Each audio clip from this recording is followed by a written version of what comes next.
Eggs are quick, cheap, and delicious, and there are many different ways to cook them. Eggs are probably the most versatile ingredient in the kitchen. You don't need any fancy equipment, but there are some things to look out for. Chances are you have everything you need already. Let's begin. So we're going to start with scrambled eggs, but I'm going to show you the two most popular ways. So we're going to begin with a North American style of scrambled egg. So get a bowl, crack 2 eggs, and if you have any remaining shell in your egg, no worries. Simply use the larger piece of the shell and scoop it out. Beat your eggs well using a fork like this. So rather than just mixing from side to side, we want to lift the eggs like this. This breaks up the egg and adds a little bit of air, which will make the cooked eggs much more light and fluffy. So pretty straightforward. Hot Teflon pan, butter. We're going to turn this down to medium heat, add your eggs. Don't try to break them up too much in the pan, it's nice to have some texture. And don't season until after. In about 30 seconds, your eggs will be perfectly cooked. Just top with a little bit of cheese, a little bit of pepper, a little bit of salt. So this is another way to make scrambled eggs. This technique is much more popular in Europe. This time we're going to crack our eggs directly into a cold saucepan.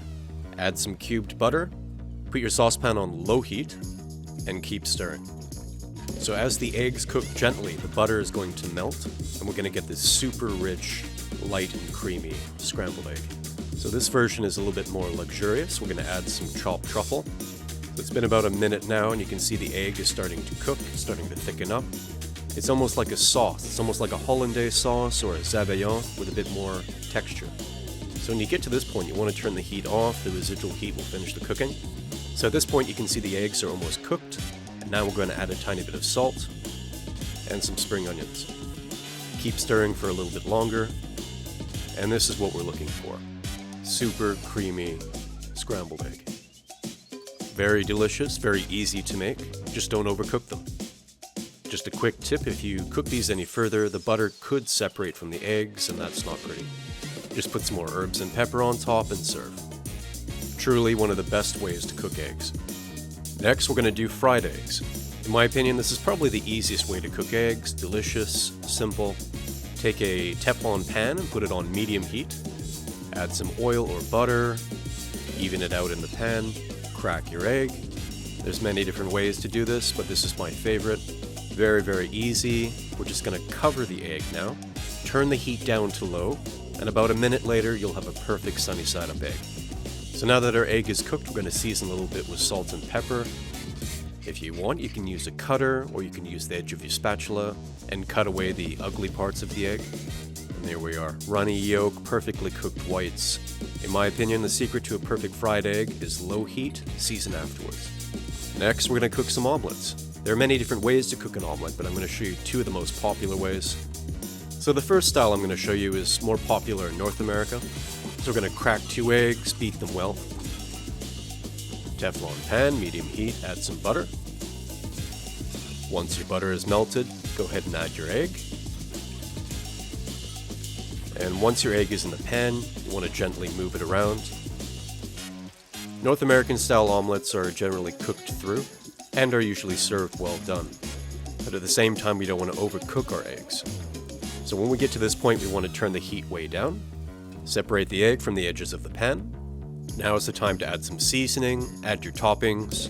You can put just about anything you want in there. And now simply fold one side over, and you're ready to serve. And with an American style omelet like this, you want a bit of color. Fully cooked through, but not dry and rubbery. So the second style of omelet is something you'd see more in France or other countries in Europe. So we're going to use 2 eggs, beat them well. Hot Teflon pan, less butter this time. Once the butter is melted, add your egg. We're going to move around the egg a little bit, and we're going to turn the heat way down. So the trick with a French omelet, you want them lightly cooked, no color, a little bit less filling. So at this point, it's still quite wet. We're going to add some seasoning, we're going to add some chives, pepper. I'm going to turn the heat off, and then we're just going to simply roll it up. But the residual heat will finish the cooking. Once it's nicely rolled up, just tip it onto a plate. And if it's not perfectly straight, no problem. Simply take a clean tea towel or paper towel, and you can use it to reshape the omelet. Add a tiny bit more chive, so as you can see, no color, less filling, and it's still a little bit wet. Light and fluffy, very delicate. Absolutely delicious. So now we're going to do boiled or steamed eggs.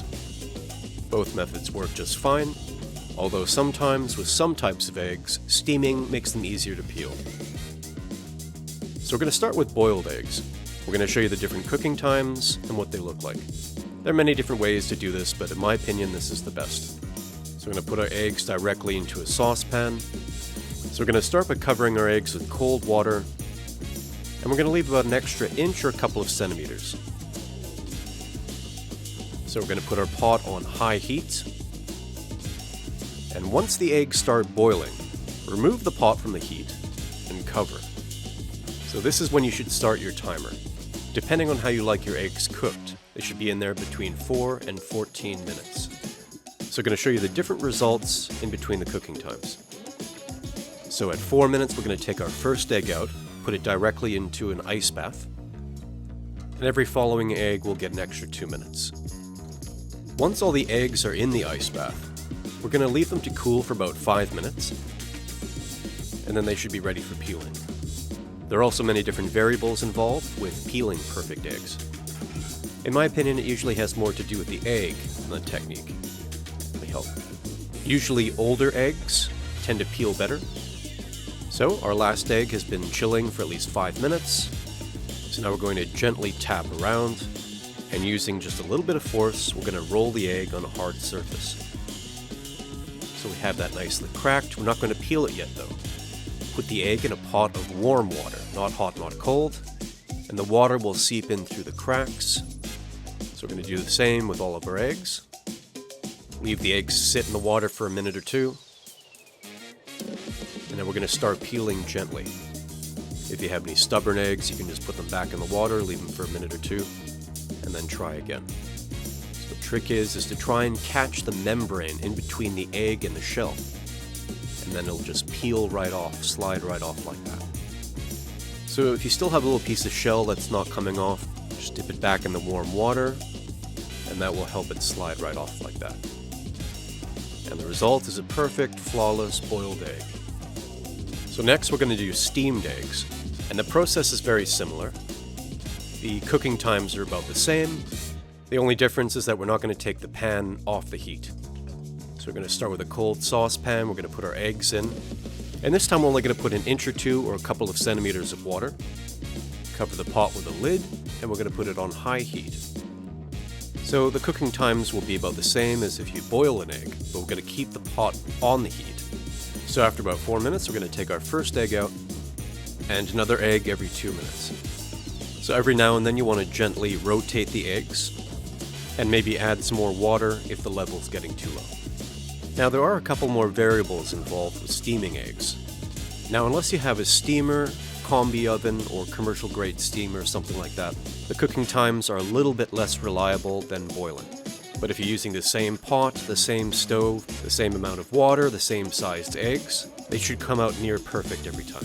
So here are the results for both techniques: 4, 6, 8, 10, 12, and 14 minutes. Whether you prefer the steaming or boiling technique, it's up to you. Choose the cooking time that meets your taste, and these couldn't be more simple to make. Personally, I like to half them, season, salt, pepper, a little bit of olive oil, and that's all you need.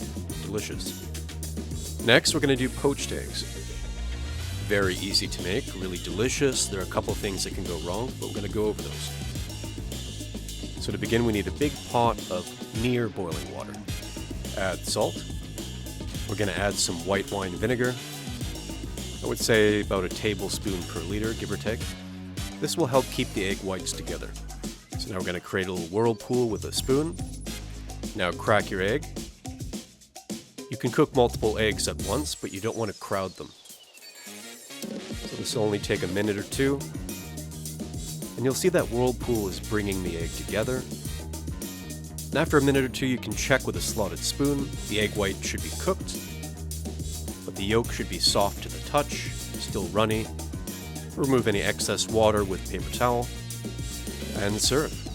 You can also place them in ice water, stop the cooking, and reheat them later, and they will be perfect every time. Well, I hope you enjoyed that video. Thank you for watching. Don't forget to like and subscribe, and hit the bell icon. And if you enjoy our content, consider supporting us on Patreon. Every little bit helps us source new ingredients, equipment, and increase production quality in general. If you have any questions or comments, put them down below, and I will address them as soon as possible. Happy cooking!